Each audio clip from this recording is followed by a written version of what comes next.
Hey, any youth leaders out there? Yep, serving with youth in the church. Serving with youth in the church is probably one of the most enjoyable callings, but it brings with it a lot of responsibility. How do we effectively lead this rising generation? Well, I have good news for you. Leading Saints has organized the Young Saints virtual library, where we have 20 plus hours of presentations all about how to lead youth. We cover topics like how to help youth transition into adulthood, how to help them avoid loneliness, how to handle smartphones in class, and we even go over scientific data about how Latter-day Saint youth differ from other youth. If you'd like to review the Young Saints library at no cost for 14 days, simply go to leadingsaints.org/14. That's leadingsaints.org/14. While you're at it, we'll give you access to all of our virtual libraries that cover several leadership-related topics. So click the link in the show notes or simply visit leadingsaints.org/14. The following episode is a throwback episode, one that was published previously and was extremely popular. To see the details of when this was originally published, see the show notes. Enjoy this throwback episode.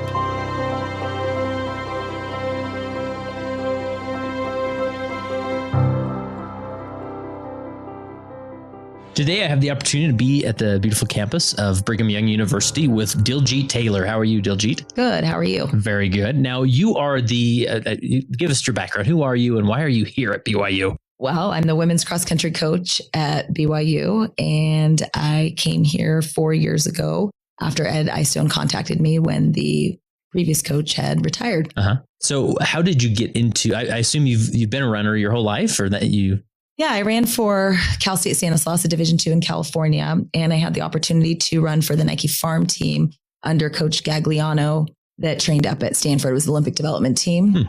And in the time that I trained under him, he noticed something about me that showed him I could potentially get into the coaching world. And so he kind of put a bug in my ear that it would be a good profession. And prior to that, I just wanted to go into teaching, got my teaching credential.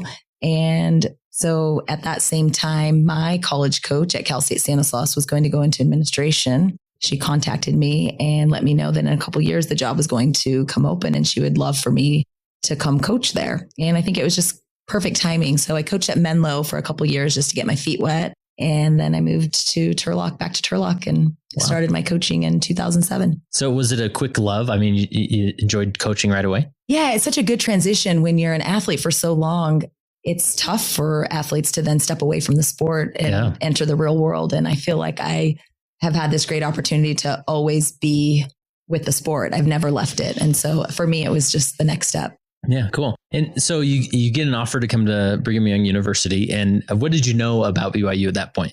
I had watched Jimmer play basketball. Awesome. So I knew that. And I had done a couple workouts here. My now in-laws live in Lehigh. And so we had come to Utah a couple times, and I had trained here on the indoor track while I was finishing up my post-collegiate running. So I was a little bit familiar with it, but that was really the extent of it. Yeah. So was there, I mean, obviously there's a culture here. I mean, being a religious school and obviously a dominant faith. What was that experience of transitioning to working at Brigham Young University?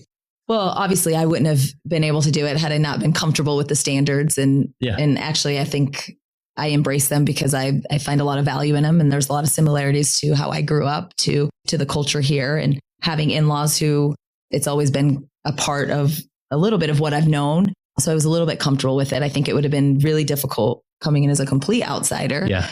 But I haven't noticed too many different things. I feel like I fit in really well. And there's a lot of similarities, even though it looks like it's not, everyone that meets me. Yeah. I can't believe you're not a member of the churp.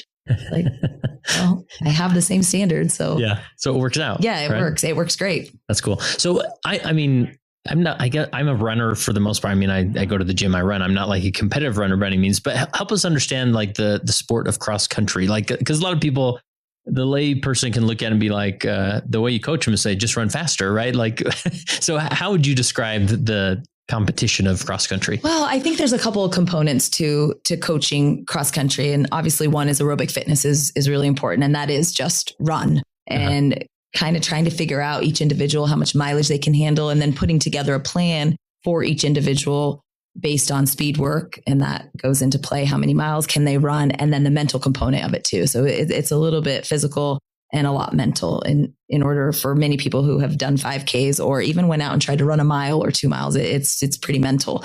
But these women are competing at such a high level, and they've been doing it through high school. There's a ton of talent already there. It's really just developing an individual plan and then really empowering them and believing in them. I think that's what's made our program really stand out over the last 4 years is we've taken a group of women and I've helped them chase these dreams that they've said they wanted to chase. And I've just believed in them. And a lot of success has happened because of that.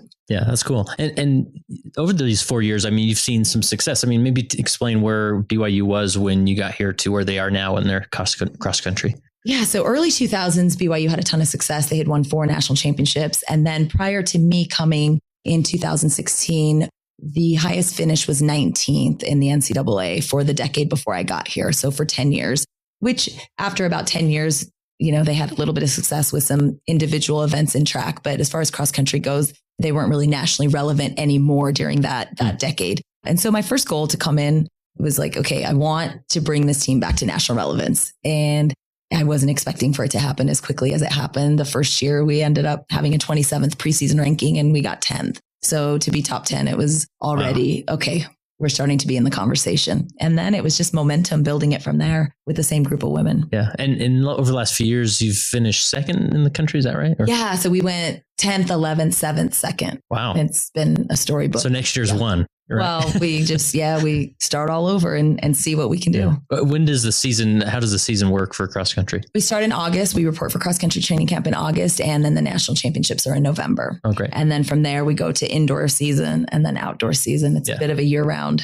3 sports. Yeah, cool. So what's the dynamic like as far as, obviously I'm a BYU football season ticket holder. I mean, these programs are, they're huge and basketball's big. And how does that, what is it? I mean, would you say that's a smaller program? Obviously it's a smaller program, but what's that dynamic like in the sports department? Well, one thing that I really enjoy about being here at BYU is I think, yes, I understand. I'm also a sports fanatic. So I understand the importance of football and basketball. And I'm a huge BYU fan with both of those sports. But our administration does a really good job of valuing all of the sports. And so I feel like we get a great amount of attention and support from Tom, Brian, and Liz. And we feel just as important as football and basketball. Yeah. I've noticed, I mean, just the leadership of Tom Holmoe. I mean, he does a good job of recognizing, I follow him on Twitter and he's always, shouting out the women's soccer or the women's cross country or whatever it is and making sure they get recognition, right? Yeah. And that's just not an outward notion on his part. It's actually really genuine. And he's always texting prior to big competitions. Him and Liz have both come to every single preseason cross country training camp since I got here. Since year one, they come and do a devotional. And I think it's really important for our women to feel that support. And we understand we're not a revenue generating sport. And we get that. But the support is real. We came back from NCAAs and had 2 billboards on the freeway coming back. So we know that we're valued here. Yeah, that's great. So help us understand the dynamic as far as your leadership and, how many girls are on the team and how that works. So I have 35 women right now, which is a big group. Some of those women don't compete in cross country. They're more middle distance athletes, but they're still under my umbrella. I train 800 up to the 10K for indoor and outdoor. So those women, I recruit them and they're part of we call it a sisterhood. They become part of this sisterhood, but we travel usually 14 throughout cross country season. And at the end, we take 10 to NCAAs. 7 of those women toe the line at the cross country championships. 5 score and 7 make the team. That's what you're allowed to compete. And then how many of those are scholarship runners? So we're a little bit different and we can give a little bit here and a little bit there. So I would probably say we've got more than 70% of those women are scholarship athletes of some sort, whether it's books and housing or a little bit of tuition. So we kind of get creative with separating those out. Yeah, that's great. So I'm curious, you're probably aware as far as the dynamic works in church leadership, everybody's a lay leader. They're not paid. It's all volunteer. And especially, a lot of leaders work with young single adults or young women. And as you know, I mean, again, I'm obviously never been a leader of young women since I'm a man, but I mean, there's a lot of dynamics there. Somebody described it as there's a lot of drama that's involved, or You have to be sensitive to certain things or others. And there's this recently, Runner's World interviewed you and created an article. This is where I've originally found this article on Cougar Board that they posted there. 8 unusual things that Diljeet Taylor does that makes her a top NCAA coach. So if you were in front of a bunch of brand new leaders of young women or young single adult women, where would you start with them as far as leading that type of demographic? Well, I'm really passionate about just empowering our women, and that looks different. I get to do it through sport. Yeah. Right? So these leaders of young women are going to be doing it through other activities, but I get to do it with running. And I think that when you empower them and you're an advocate for them and you're setting a good example and you're really teaching women to not compare themselves to each other. And really, we talk a lot about comparison being the thief of joy and being happy for someone else's success. Those are hard things for women to do, especially in a competitive setting, but they set you up for really being able to have really great relationships after running. And that's really what it's about, is being happy for someone else that's successful. It doesn't take anything away from our own success. And so we talk a lot about that. We also talk a lot about building each other up. And that's really important. I think self-confidence and motivation, all of that stuff, women need it. And it looks differently for each one of the women on your team. But overall, if you ask my women, and actually I had at Stanford a couple of years ago, we had a great showing. We were winning almost every heat. It just kind of worked out that way. And a male coach came up to me towards the end of that meet and said, "Wow, you've got the secret to coaching women. Look at all the success you're having. Like, how are you doing it?" It's like, "Well, you just have to make them strong." And he said to me, "So do you lift in the summertime? Do you guys do a lot of off-season lifting? Are you in the weight room in season too?" And I just looked at him. No, strong on the inside, right? It's just building them up on the inside. And that's the same thing. Leadership is all about building up the people around you. And that's what makes you successful in any company. You can ask any CEO. Leadership is just about putting really good people around you and building them up so that they can be the best version of themselves. Yeah. So you talk about, building strength and helping them be strong, strong at heart, I guess you could say. And then also avoiding just comparing and being happy. So what's the application of that look like? I mean, do you just mention it a lot, or what's the day-to-day look like? We talk about it, and it's a reminder. It has to be a reminder, because every day they come in and they run a workout and they get a time for what they're doing for their reps. And when they race, they get a time, and it's easiest comparison is comparing 2 times to each other. And so instead of doing that, we try to have an individual plan for each athlete so they can compare themselves to who they were last week or last year. And I do a lot with writing note cards and letting the women know I believe in them. And, it's really about like, come tell me what your dreams are. Come tell me what your dreams are and what your goals are, so that they can become my goals and my dreams for you as well. And then really helping them make those come true through workouts, through setting them up for, really good, important races. We're leaving for New York on Thursday, and we've got some good competition that we'll see there, and really making the women believe that they belong and that they're ready to take that next step. So it's a process. There isn't 1 or 2 things that I do that are the secret. It's just more kind of evolves throughout their career. They are stronger as they're seniors than they are when they're freshmen. It takes that 4-year process to really get them to that place. Yeah. It sounds like, you just stay engaged in that relationship throughout the time. And it's not always about running, right? Or the next meet or that type of thing. No. And the better they get, it becomes less about running, if that makes sense. We went 5, 6, 7 in the country with 3 individuals who are really different as women. And they've all had such struggles. One of them, Erica Burke-Jarvis, had a baby a couple of years ago and came back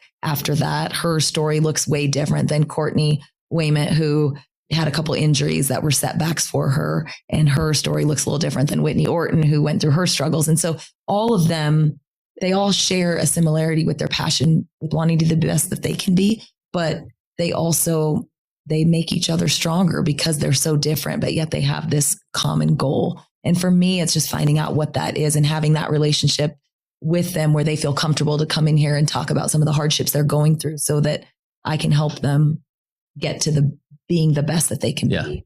So it is through relationships. I think that's the most important part is, like I said, the better they get, it becomes less about the running. That's interesting. So you talk about like the dreams that these girls have. Like, what's the process of finding out what these dreams are? And then how do you always keep that, on the surface so that that's the focus and vision? Yeah, I talk a lot about it. We just had a meeting a couple of weeks ago, and I talked a little bit about, like, if you haven't come and shared your dreams with me, I don't know what you're trying to do here. And I want to know, have you lost that fire do I need? What do I need to do? How can I help you? And so I listened to a talk somewhere where they said the 5 most important words you can say to someone is, how can I help you? So I always try to remember that, like, okay, I need to know what these women need from me so I can help them. And so, yeah, they come in, they talk about their dreams. And then I remind them that if I have to motivate you for something that you told me you wanted, that was your dream, then something's wrong. So as they share their dreams with you and you're accountable. Once you say something out loud, you become accountable to that, and they hold themselves to a standard of, these are the things I need to do to accomplish this dream.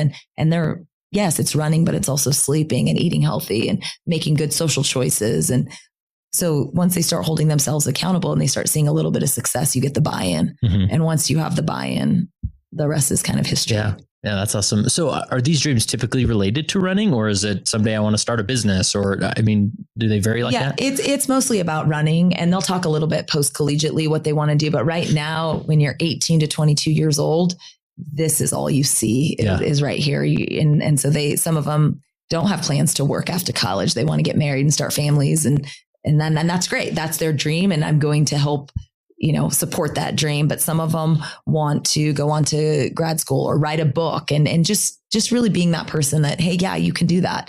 And the way that you teach them that they can do whatever they set their mind to is they have these goals in running.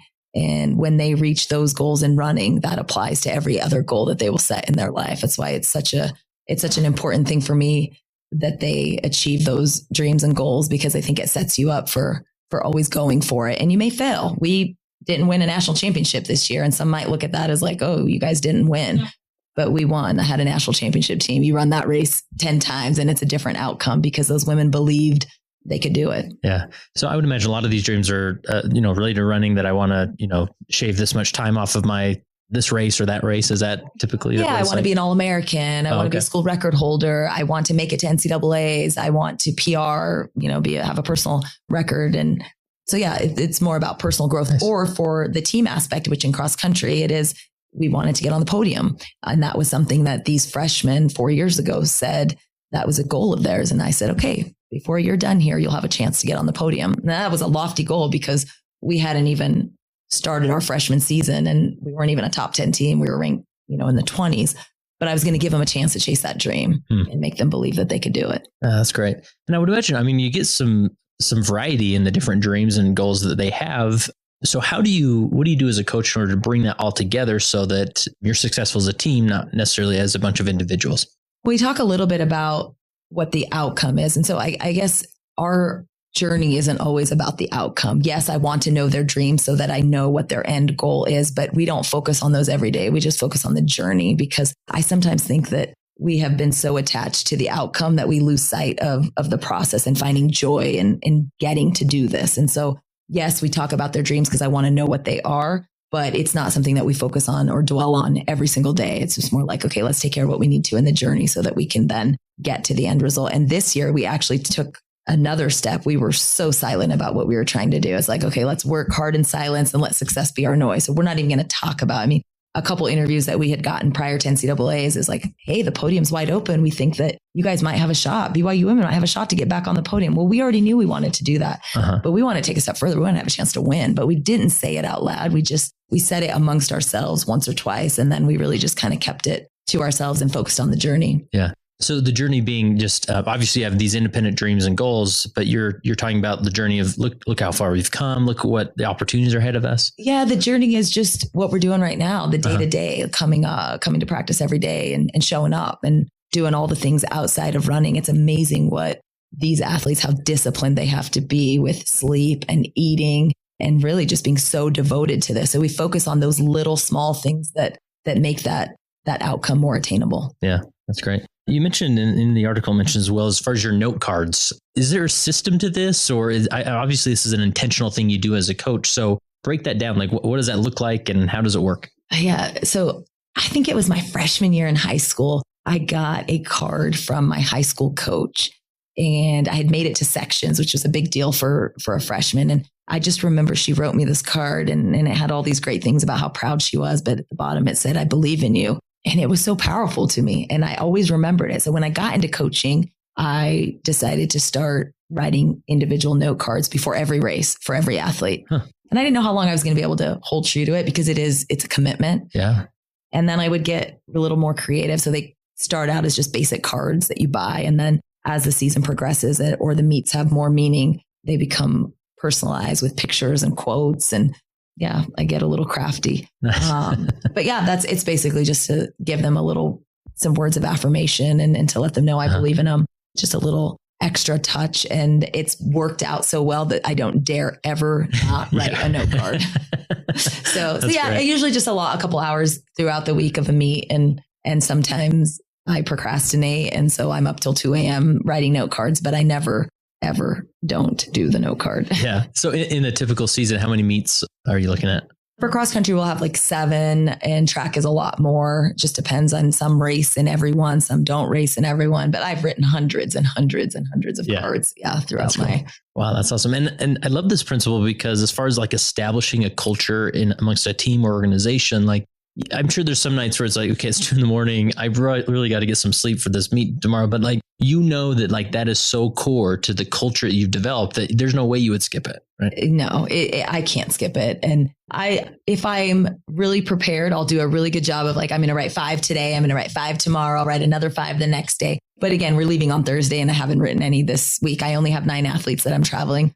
And I never let them see me do them. So it's not someone on the bus that you're doing. I will never do it in front of my family. Gets it like, oh, mom's writing note cards again. But I will never let my team see me make them or write them. So I have to be strategic about when I can do them, which is usually late nights in hotel rooms or, at home once my kids go to bed. Oh, that's interesting. And I would imagine this probably has this gone to other parts of your life? I mean, do you write notes to your kids at times or I don't know? I'll leave them little cute notes, but nothing like this. This is just, I actually do try to write thank you cards to people, just showing gratitude. We talk a lot about that in this program too, just really making sure that we express gratitude to those around us. And so I'll do that occasionally, but no, most of my note cards are to my athletes and they've started reciprocating it. So at the end of a season, I'll get a box of cards and it's pretty meaningful. Oh, that's cool. That's awesome. And I'm sure, I'd be shocked if any of them threw them away. I mean, they're probably, girls do that, right? I mean, they keep them and then. Yeah, I think some of the basic ones they probably maybe chuck, but the ones with their pictures on them and all kinds of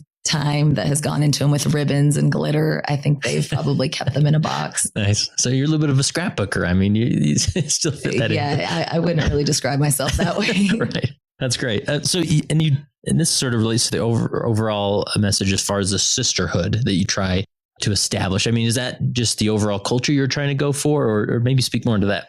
Yeah, I think women have to stick together. Mm-hmm. And so when you create this empowering sisterhood of women who are all coming together for some sort of common purpose, but also to kind of be there for each other. And it's about relationships. And that's what this sisterhood is. The BYU Run for Her. It's run for your teammate, run for the girl next to you, run for the little girl that fell in love with the sport, be the woman that you needed as a girl, just all of those things. And I don't know, I don't look at it as being a feminist or anything in that way. It is really just empowering these women and knowing that they're going to go out into the world and have a chance, an opportunity to do the same with other young women. And I have some of my former athletes that are coaching now, and it makes me really proud when they're giving back. And these women will do it, whether it's with a church calling or with their own daughters. They're going to have the opportunity throughout their life to be an example for someone. And if they can be a strong example because they've been strengthened by their experience here at BYU, then the world will be better for it. That's cool.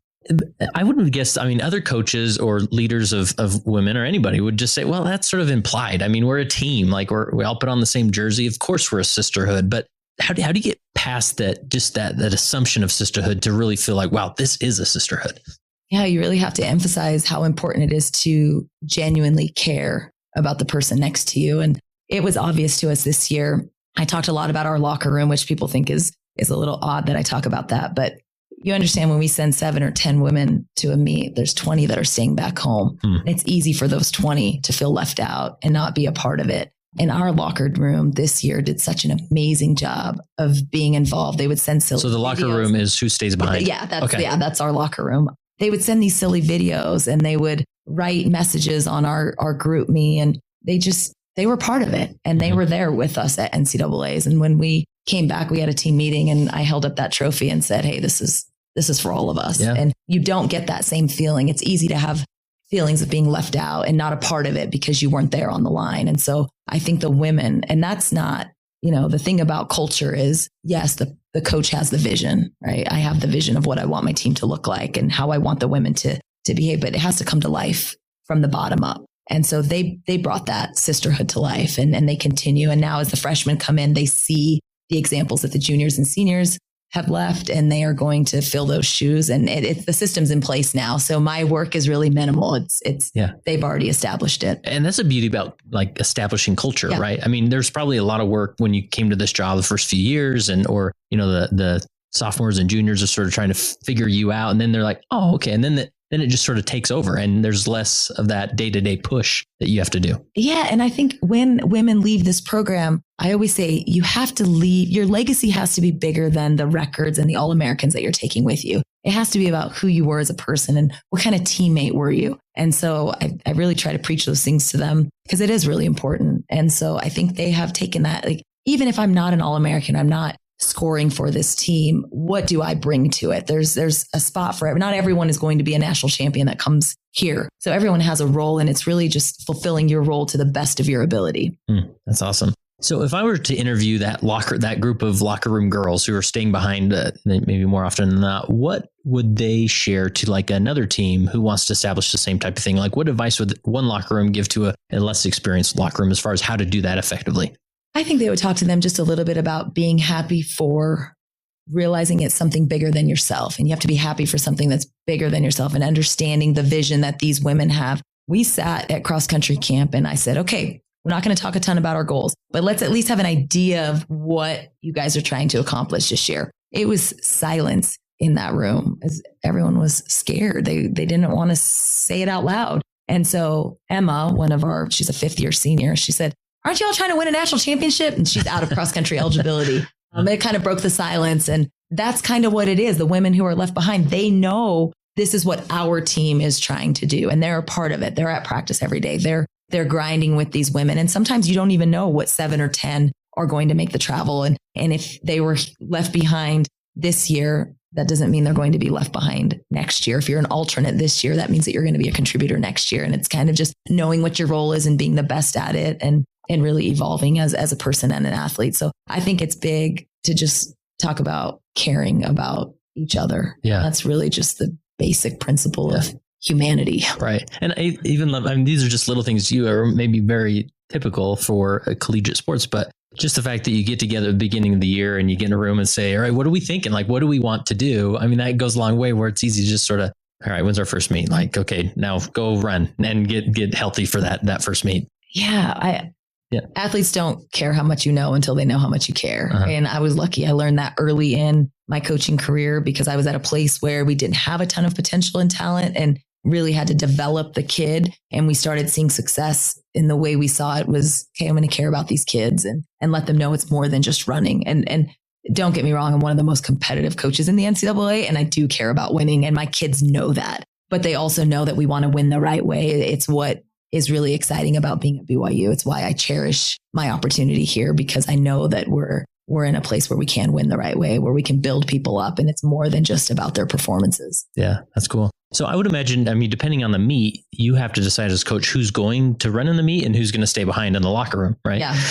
I would imagine there's some disappointment from some girls who thought, man, I really thought I would get there. And so how do you go through that process, making that decision? And then how do you go about delivering that news to the girl who was really expecting going, but isn't? Well, I know how important of a decision that is. And sometimes I wait until I make a decision 24 hours before who's going to run. I have to be absolutely sure. And so sometimes if I'm not, I will wait, and they understand that I'm always going to be loyal to the program and do what's in the best interest of the program. The good thing about our sport, it's not like playing time, right? It's not like who do I think is the best cornerback? No, it's times don't lie, numbers don't lie. And so workouts will say this. And I know based on past performances that this is a person that really rises up during high levels of pressure. And you kind of look at that. And sometimes it's always that last spot that is really tough. And that's always the spot that I'm making sure I'm making the right decision. But knock on wood, up until now, it has served us right. We've always been like, okay, that was the best decision. So it's not an easy. And I talk to the women. One thing I think is really important as a coach is to be really transparent with your athletes. So they always know what you're thinking, good, bad, ugly, whatever it is. They know what's going on in my mind. And they know that I have to make these tough decisions that I don't enjoy necessarily making. Yeah. I've been on both ends of the spectrum. I was a really good Division II athlete. So I had a ton of attention and all the travel opportunities. And I went on and ran for the Nike Farm team. And I wasn't one of the better runners on the team. We had a ton of Olympic hopefuls. And so I've seen it from both sides. And I try to be sensitive to all abilities. Yeah. It sounds like, I mean, a lot of times just the numbers make most of the decision for you. You know, who's running, you know, who's on their A game recently, and maybe, you know, they'd fit in well in this next meet, whatever. But then there's those last few spots where you really have to make a tough call, right? Yeah. And you have to like decide, okay, who has a little bit better potential currently right now, and taking an opportunity away sometimes really affects someone's self-esteem. It's like, oh, she doesn't believe in me. And then that's not it at all. It's like, guys, I have 9 spots and these are the 9, you know? And so really, it really is about being transparent and trying to make sure that you're doing right by the program. Yeah. And again, I just love this principle of how you've named the part of the team that's staying behind. You know, you're still in the locker room. You're still there. You're part of the team. We need you. You know, pray for us, encourage us, send us text messages, you know, whatever it is. And that creates a good culture in that team overall. Yeah, they were phenomenal this year. Hats off to them. Those women, I love those women, and our team loves those women, and they did a really good job of being a part of it. That's cool. I think in the article it said something about, let me find it here. She's honest even when it's tough. What led to that principle, and maybe dive into that? I think trust is so important between the coach and the athlete. And sometimes to develop that trust, you have to be honest. And sometimes when you're honest, people don't always want to hear what the truth is. But I find so much value in the truth. It's like, hey, these are the areas we need to work on. And earlier in my coaching career, my delivery maybe wasn't the best. And still, I'm so passionate. So sometimes when things are really good, you're going to get that super excited passion. And then maybe when things aren't that good, you get that other passion, you know, where it's not as excited. Like, what are you doing? But yeah, I'm always honest with them. And what I found is that transparency and that trust that has built when they know when I say, hey, you can do this. I'm not one of those coaches that just tells every athlete they can do something. They know that when I say it, hey, you're ready to do this, they really are ready. And it gives them a source of confidence, an extra level that like, okay, Coach Taylor thinks I can do it. Yeah. That means I can do it. I'm just going to go out there and do it. Yeah, that's cool. And I would imagine that especially in our dynamic with, you know, volunteer leadership, you just sort of want to be the encouraging coach. You want to be the person that always has a positive thing to say. You don't want to be the bad guy. And so you can just sort of forget the tough love part. But as a coach, I mean, that's crucial. So any advice as far as how to really, or what does that even look like? I mean, do you approach a girl and say, hey, I've noticed you haven't been eating as well and that's affecting your time? I mean, what does that even look like? I bring up one of my athletes, Anna Camp, who came in as a freshman, and she talks about this, which I didn't really know, but her freshman year, I was always getting after one of our upperclassmen at that time, Ashley Warner, because she just was at the brink of doing something great, but just didn't trust herself enough to like put her in a position to be successful in racing. And so I was always on Ashley Warner, like, come on, you can do this. And so Anna Camp as a freshman would just sit there and go, I wish Coach Taylor would yell at me because that means that she thinks I could do something amazing. Interesting. But Anna wasn't just there quite yet. But then sophomore year, Anna got it like her head was like under my arm almost after every indoor meet because I was just like, hey, you can do this. Well, fast forward last year, she runs 2:03 and is an All-American for us and leads our DMR off into first place at the national championships of indoor last year, ends up being an amazing athlete. And she's one that can take the tough love. You kind of have to know which one of your athletes can handle the tough love.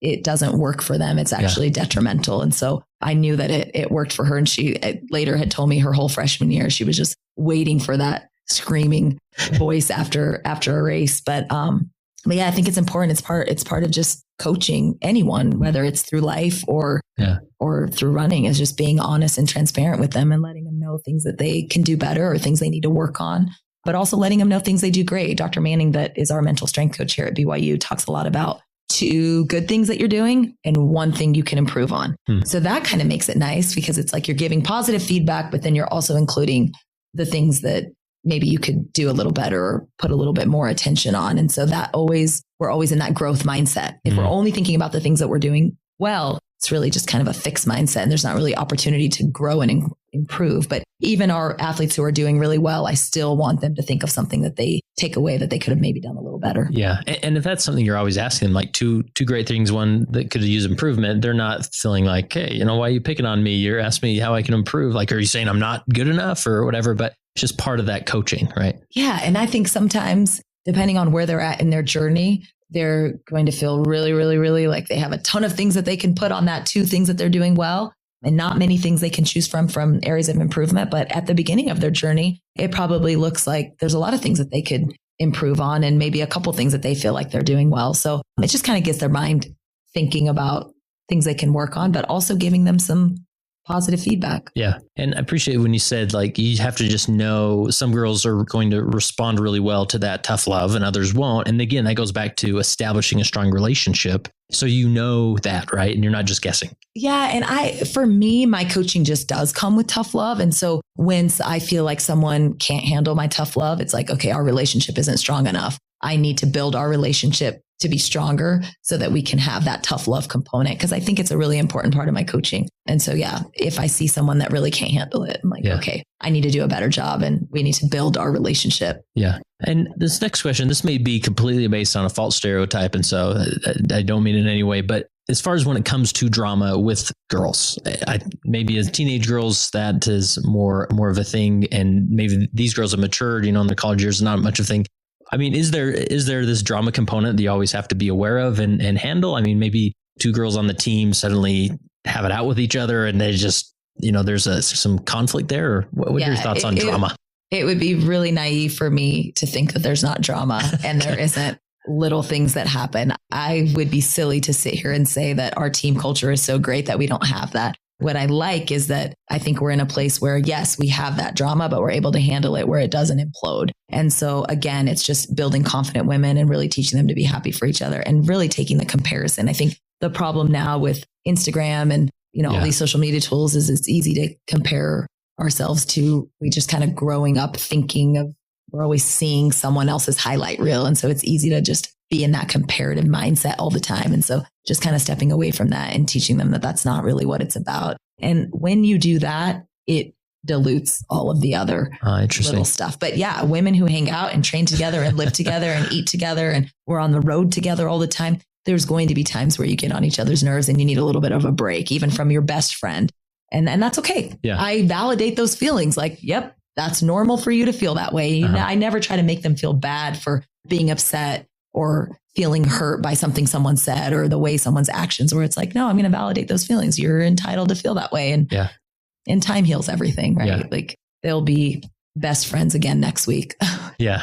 Because you also don't, you would never want them to feel like you did this thing, like you reacted in a dramatic way. And now the cohesion of the team's off, but it's like, you're normal, you're human, you feel that way and let's move forward. Yeah. And even just with being competitive with each other.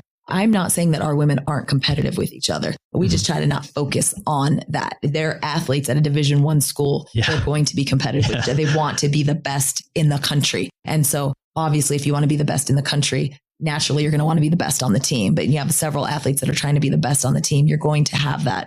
But we try to do it in a healthy way, which is not breaking down someone else so that we're having success, but really just focusing on ourselves. And I validate them like, yes, it is normal for you to want to be the best and not shame them or make them feel guilty for thinking that way.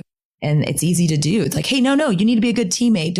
It's not about who's number one. And yeah, the coaches can easily play that. I've done that in the past and it's not the most beneficial way for the team or the individual. So it's always about just validating their feelings and then normalizing. Yep, it's normal for you to feel that way. And this is what we're going to focus on. Yeah. So going back to comparison, I would imagine, I observe a lot of leaders, especially in the church, who are sort of petrified by that comparison dynamic, and to the point where let's not even recognize anybody because we don't want anybody to compare like, oh, why aren't they recognizing me? What have I done wrong? So how do you begin to diminish? What actions do you take to really diminish that comparison component? Well, I listened to a talk and I cannot quote who it was from, but it said, comparison is the thief of joy. And so we just use that all the time just to get it in their head. And the reason is you cannot go through life without people being recognized for the good that they do. Right. Yeah. And so that would be a disservice if I wasn't able to acknowledge some of the great things that are happening and some of the individuals that are doing really well in our program. But we need to do it in a way where it doesn't take anything away from others. And the only way you do that is by letting them know that it takes nothing away from someone else's success takes nothing away from your own. And I try to embody that. Even our men won a national championship 10, 20, 30 minutes after we lost ours, right? Oh, really? And we weren't supposed to win, but like they won. And I was excited. And the guy who interviewed me for FlowTrack said in one of my interviews, he thought I was going to say that it was really even harder to get second after watching our men win. And I was like, no, that actually made it better. Like, okay, they won. That feels good. And that's a learned behavior. So it's naturally you want to do better, right? That's just how we are innately, most of us, especially in the arena of sports, you are naturally just more competitive. But I think recognizing, and I noticed it this year, I have a lot of female friends or colleagues that are also coaches. I'm really happy for their success. I'm always rooting for them. And I want my women to see that. And this year, with us being successful, we had a lot of those same female coaches that were rooting for us. And so I think it was an example like, yes, what you throw out into the world definitely comes back in support for yourself. So I always try to be that example of let's be happy for others. Yeah, because the girls are watching you, seeing how you root for Stanford or whomever else is. Definitely not Stanford, but okay. Sorry, I should have brought it. You're fine. I think that we're all, trust me, like I said, I'm one of the most competitive. I want to be the best, but I want to do it the right way. I want to acknowledge the efforts of others. And so, Arkansas won the national title and I was happy for those women. Yeah. Yeah. And that's another component of like being happy for others, but also showing that you're still really competitive. And that's where the drive of the athlete comes, is from that competition. Yeah. And seeing our sport is so unique. If you look at a finish line, when women are done competing, they are all embracing each other. They know the dark place that they have just went to in that race, and they acknowledge the efforts of other women going to that dark place as well. And so there can be sportsmanship and you can still be competitive. And our women do a really good job of being good competitors. That's awesome. That's awesome. You know, one thing that's very common in our church is these one-to-one interviews with, we call them ministering interviews at times, where we have to sit down with someone we lead, and, there's accountability in there, but really connection. And sometimes that get awkward or really short, like, oh, how are you doing? Very good. All right. Well, I guess we're done here. Right. Any advice as far as like sitting down with somebody one-to-one, someone you lead, and what are steps you take to really connect and build that relationship?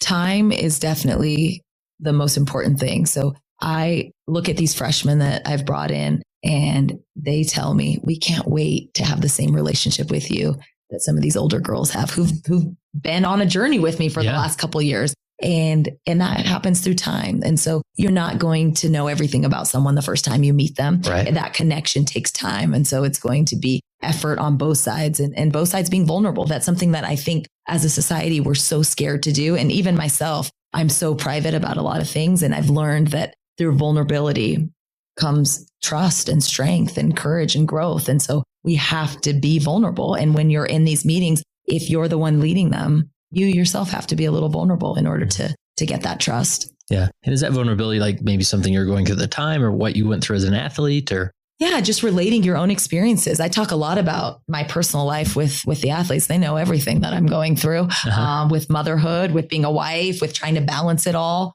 I'm really open about that. And I hope that they take that and realize like, oh, okay, she's not going to judge us. She's also had some hardships that she's went through. And so, I think that it just helps to create trust, and also just comfort and courage. They can't coexist, right? They can't grow at the same time. And so sometimes we have to get out of our comfort zone and be a little bit courageous. And so I do that too. Again, it's not like I'm spilling everything that's happening in my life, but I will share things. And especially being a coach now, I think in my 14th season, I've experienced a lot of things with different athletes. And so I can share some of the wisdom that I've learned through those experiences with the women now. Yeah. What about as far as being vulnerable when you make a mistake as a coach? I mean, is that part of that vulnerability that you and how do you go about admitting to the team, hey, I messed up here, or this is my fault? Or yeah, I mean, my first year here, we experienced a ton of injuries and it just blew me out of the water. I came from an area in the Central Valley where we trained on dirt all the time.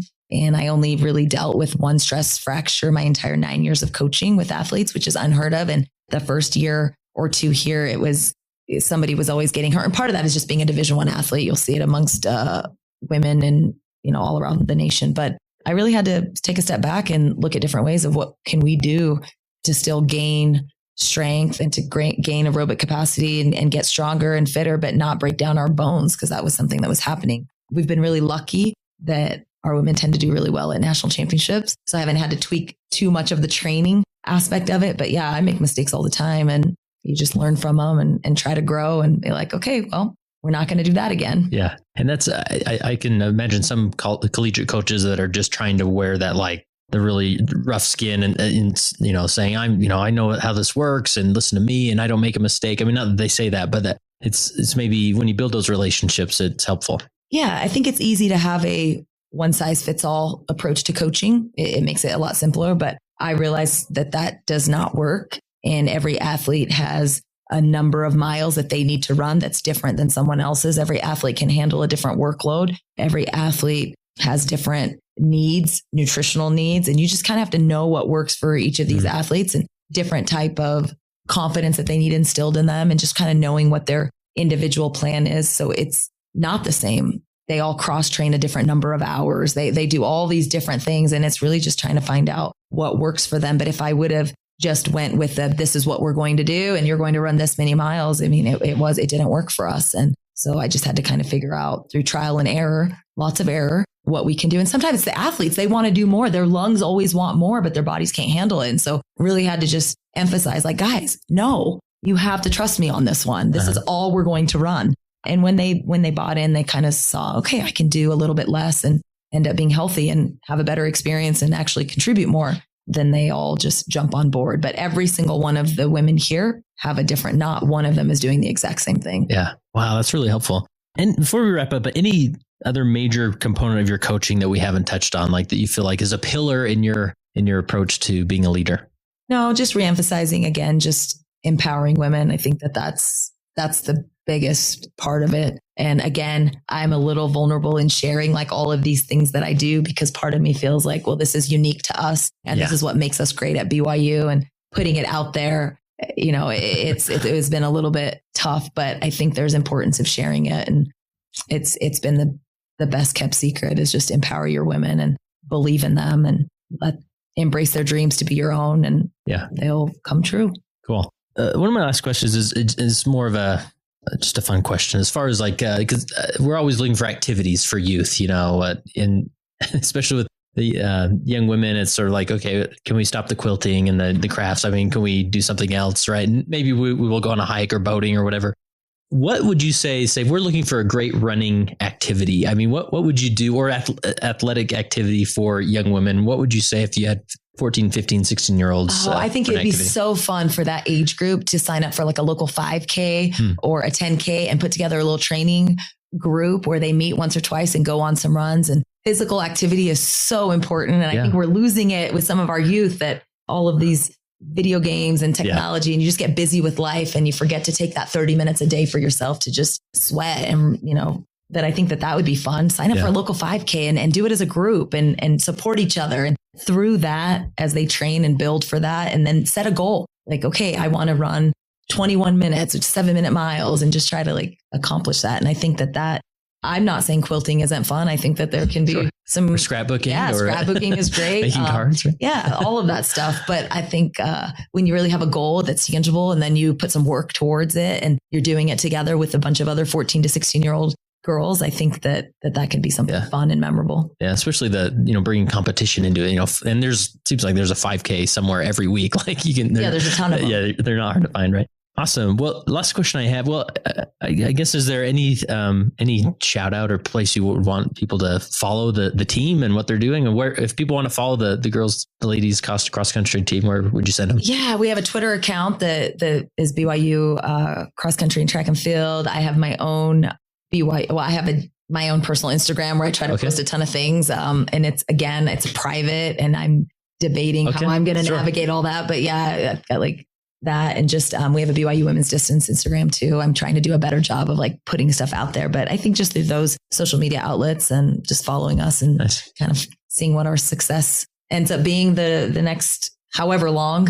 But yeah, those are some of the ways to get involved. We have a cross country camp that is for young kids in the summertime. We have 3 weeks that is kind of a little bit of a combination EFY / cross country. And I think it's really fun. We have a couple hundred kids that come to that for 3 different sessions. So if people are interested in running or sending their kid to camp, but I do think that it's really important to get active and set goals, whatever they may be passionate about something. It makes life a lot more enjoyable. Yeah. And BYU sports is always known to travel really well since we have, fans everywhere. And so I would imagine if they take a peek at the schedule next season and show up at different meets. Yeah. Every meet's a home meet. Yeah. We always have people, I'm like, oh, whose parents are you guys? Yeah. No, you guys are here in Iowa and we just decided to come because we live here. Yeah, so that's cool. It's really neat. Awesome. Now you talked about you have similar values to BYU. You're a Christian, I assume. Is that? Yeah. I grew up as a Sikh. So my parents, from India, and just very similar values and standards. I grew up really, really strict and wasn't allowed to do a lot of things as a young woman or young girl growing up. And so, I can relate to the culture in a lot of ways. So how has these last 4 years and really coaching in general just made you a better leader? Because every day I have to ask myself, did I empower someone today? It's my daily check. And that makes me force myself to be a better leader, because that's what leadership is. It's empowering those around you. And so and this place makes me want to be better. That's why I love it, because there's always room for growth. And it's a good place to be.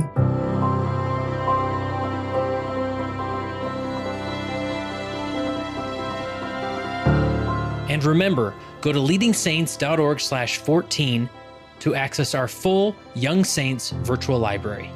And that concludes this throwback episode of the Leading Saints podcast.